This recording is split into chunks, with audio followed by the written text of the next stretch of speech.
Hello friend, research with gaudy YouTube channel पे आपका स्वागत है। चलिए स्टार्ट करते हैं आज का न्यूज़पेपर। आज डेट है 30 मई 2023। आज का पहला न्यूज़ जो है वो इंफॉर्मेशन टेक्नोलॉजी से है, जो हमारे पीटी और मेन दोनों के पॉइंट ऑफ व्यू से इम्पॉर्टेंट है, इंफॉर्मेशन टेक्नोलॉजी से रिलेटेड है। तो इसका पहला न्यूज़ है NVS-01 को लॉन्च किया गया है। तो इसको किस प्रक्षेपण यान से लॉन्च किया था? GSLV F12 विमान से लॉन्च किया गया है। श्री हरिकोटा आइलैंड से इसको आंध्र प्रदेश में जो है वहाँ से लॉन्च किया गया है। और इसका वजन जो है 2232 kg इसका वजन है। और यह जो लॉन्च किया गया है इस नेविगेशन प्रणाली का, इस स्वदेशी नेविगेशन प्रणाली है और 50 नैनोसेकंड तक की रियल टाइम की जानकारी देने में सक्षम है। तो इसरो द्वारा लॉन्च किया गया है। आपने नाविक के बारे में सुना होगा। नाविक यानी navigation with Indian consultation service, इसी की ये निरंतरता है। इससे रियल टाइम और सटीक नेविगेशन संभव होगा। ये USA के GPS की तर्ज पर ही भारत ने अपना सैटेलाइट नेविगेशन सिस्टम लॉन्च किया था, नाविक को। नाविक का जो इससे पहले नाम था उसका नाम था IRNSS, Indian regional navigation satellite system, Indian regional navigation satellite system. 2013 में इसको लॉन्च किया गया था। इसके प्रथम चरण में 7 सैटेलाइट इससे भेजे गए थे और दूसरे चरण के तहत ही यानी सेकेंड जनरेशन के तहत NVS-01 इसी क्रम का ये पहला सैटेलाइट है। इससे हमारी स्वदेशी नेविगेशन सिस्टम पे फर्क पड़ेगा। तो इससे रिलेटेड ये न्यूज़ है। इसका दूसरा न्यूज़ है कि पूर्वोत्तर भारत में पहला वंदे भारत ट्रेन का उद्घाटन किया PM मोदी जी ने।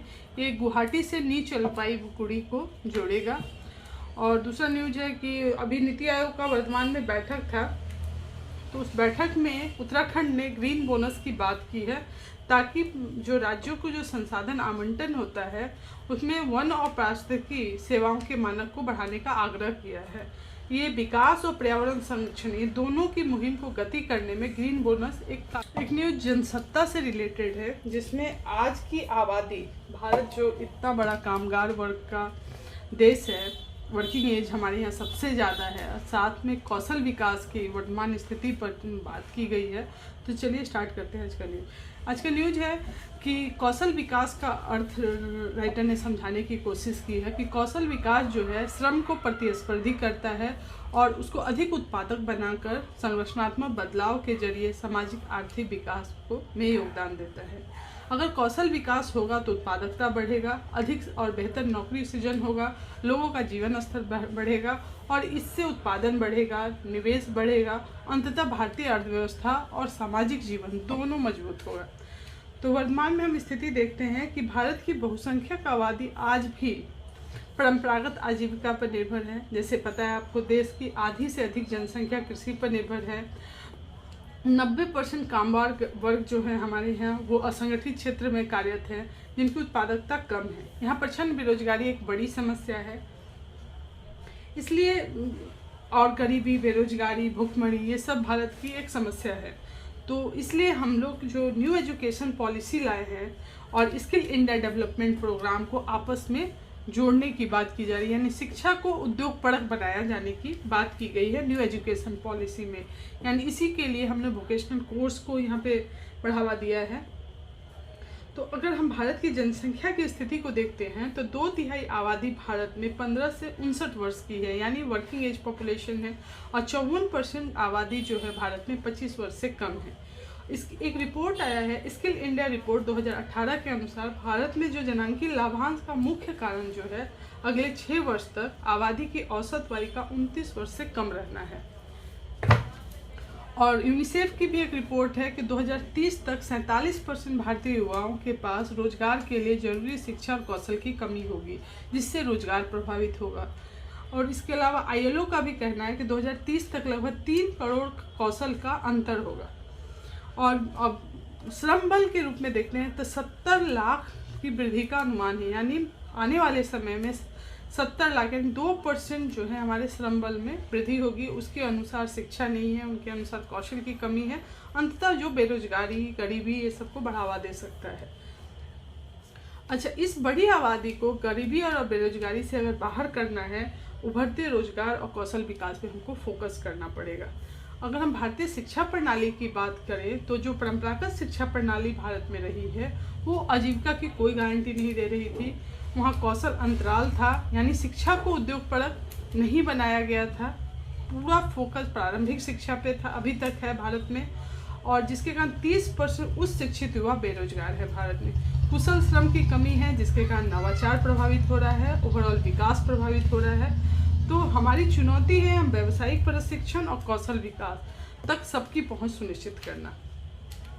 भारत में जो हम परंपरागत भारतीय व्यवसाय का परिदृश्य देखते हैं तो पीढ़ी दर पीढ़ी कौशल स्थानांतरण हुआ है, इससे उद्यमिता का और आजीविका का पर्याप्त अवसर मिला है। लेकिन वर्तमान की अर्थव्यवस्था जो हम देखते हैं तो व्यवसाय के में चेंजेज आ रहा है, समय चेंज हो रहा है, तकनीक चेंज हो रहा है, और ये सब जो है अवसर में भी परिवर्तन को दर्शाता है।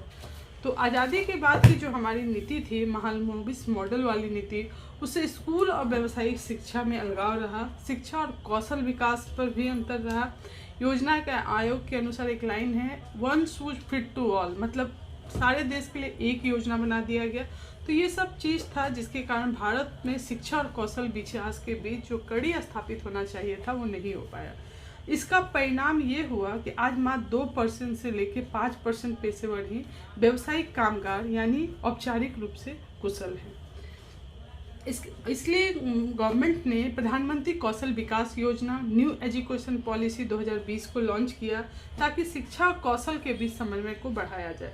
इसके अलावा मेक इन इंडिया कार्यक्रम, स्किल इंडिया कार्यक्रम, इन सब के माध्यम से शिक्षा और कौशल विकास पे बल दिया जा रहा है और जिससे ज़्यादा से ज़्यादा रोजगार परक एजुकेशन को बढ़ावा दिया जा रहा है। राष्ट्रीय एजुकेशन पॉलिसी जो है इसमें राष्ट्रीय क्रेडिट फ्रेमवर्क का भी प्रावधान किया गया है, जिससे हमारे युवा जो हैं सिर्फ आजीविका लेने वाले नहीं बल्कि देने वाले भी बने। उद्योग की ज़रूरत के अनुसार शिक्षा दिया जा रहा है, देने की बात की जा रही, क्वालिटी एजुकेशन की बात की जा रही ताकि युवा रोजगार परक भी रहें और स्वावलंबी भी हो। इनका लक्ष्य जो है 2025 तक हमें 50% छात्र को व्यावसायिक कौशल प्रदान करना। तो एक ये न्यूज़ था जिसे कवर किया गया है।